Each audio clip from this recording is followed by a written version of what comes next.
Iowa 25, Penn State 24. This is Greg Pickel of Blue White Illustrated coming to you from Kinnick Stadium after the Penn State interviews have wrapped up following the Nittany Lions' fourth loss of the 2025 season and fourth straight setback in a row. The third one obviously led to James Franklin's firing back on Sunday. This fourth one ends up putting Terry Smith, the interim head coach, 0-1 to start his tenure at the top. And I think let's start with this. He said on Wednesday, promised on Wednesday, frankly, that his team would play hard, that it would fight, that it would come to Iowa, not roll over, not look like a team that had spent the week dealing with a lot of off-field distractions, and it did.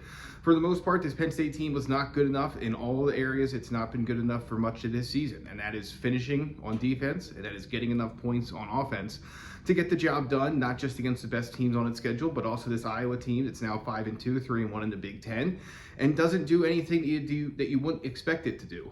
The issues with Penn State's run defense, especially with gap accountability, it seems like a lot of the problems obviously start in the front seven with the defensive line and the linebackers that have just struggled all year to make plays in the run game. I think that Penn State, for whatever reason, is just a mess along the defensive line. They cannot seem to figure out which guys can stay in their gaps, which guys can rush to passers. No sacks again for Penn State on the night, and it ends up being a game that Penn State loses by a point. So let's start with the offense.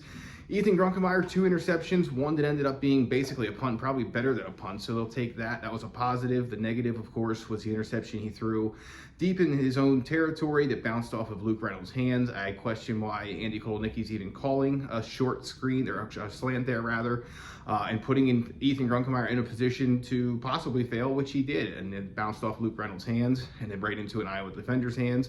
And the Hawkeyes obviously went and scored after that. So an okay debut for him, I thought, but only 93 passing yards. Terry Smith said it after the game. You can go watch his full news conference here on the Blue White Illustrated YouTube channel. They just don't want to have a downfield passing game. Everything has to be around the line of scrimmage. Everything has to be something that is created almost out of nowhere, because there's no separation, there's no downfield concepts that this team can run, and there's no vertical passing attack, as you saw all year long, as you've heard T. Frank talk about in his film room about analysis and on the live shows, and of course I'm sure he talks about it on tonight's post-game show. And there's too much horizontal action in Andy Kolodnicki's offense, not enough vertical action. Jackson Smolik was used in this game in a way that Bo Prabula used to be used when he was at Penn State behind Drew Allar, and he ended this game hurt. Came back onto the field after going to the medical tent and then the locker room with his left wrist wrapped, and has a pretty good ice pack on that. So we'll have to get an update on his status moving forward. But all told, yet again, this Penn State offense just too disjointed, too many times where they did not get enough yards. And obviously the fourth down calls are going to be something that people talk about, and with good reason. Penn State 4th and 1 at its own 40, goes for it with a direct snap to Luke Reynolds. I get they were trying to recreate the Minnesota magic from last season. It did not work. I don't think anyone was surprised it did not work. Iowa certainly did not seem to be surprised by the play call, and so that one failed. Terry Smith afterwards basically chalked it up to wanting to be aggressive and wanting to try and come here and win the game, not try and on their terms, basically, not try and allow Iowa to hand them the game, essentially. So they only gave up a field goal off of that. The fourth down play call that essentially all but ended the game, not quite ended the game, but all but ended the game. They didn't get a good look, clearly. Traber Pena ended up having the ball thrown behind him that would have required almost a perfect throw for that one to work out anyway. He was pretty well covered on that play. So Terry Smith talked about that. He talked about the thing, he thought that the things that he could control in terms of sideline communication in his new role, all of that worked, but he was blunt. They do not finish enough plays on offense or defense, and it's why they're on the wrong side of the scoreboard yet again. Penn State not getting blown out in its losses. I think the last four, not a math guy, and certainly don't have the paper in front of me, but I think it was probably by 13 or 14 points these last 4 losses. So they're right there. But this is a team that clearly has demonstrated an inability to do it when it matters, and that's on defense and that is on offense. Iowa had answers, both with its quarterback, who ripped off a 67-yard run to set up the go-ahead score, and then the rollout that ended the game with Penn State not having any timeouts left. Obviously, there was no answer to that same play earlier in the game either. So, hate to be a bit repetitive on that front, but I don't know how else to put it. Penn State is going to go into this bye week trying to find more answers. I just don't know where they are, what they are at this point.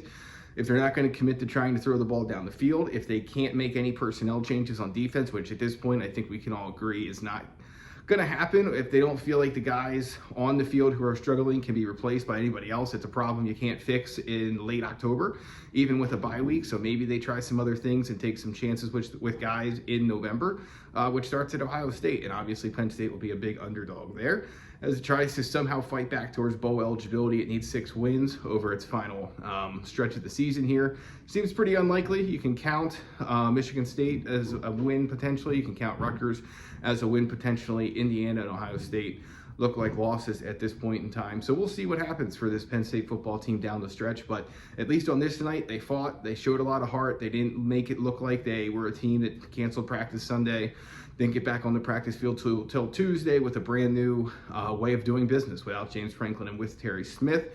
Terry Smith and all the players were asked about James Franklin, the game day interview earlier in the day. They didn't see it.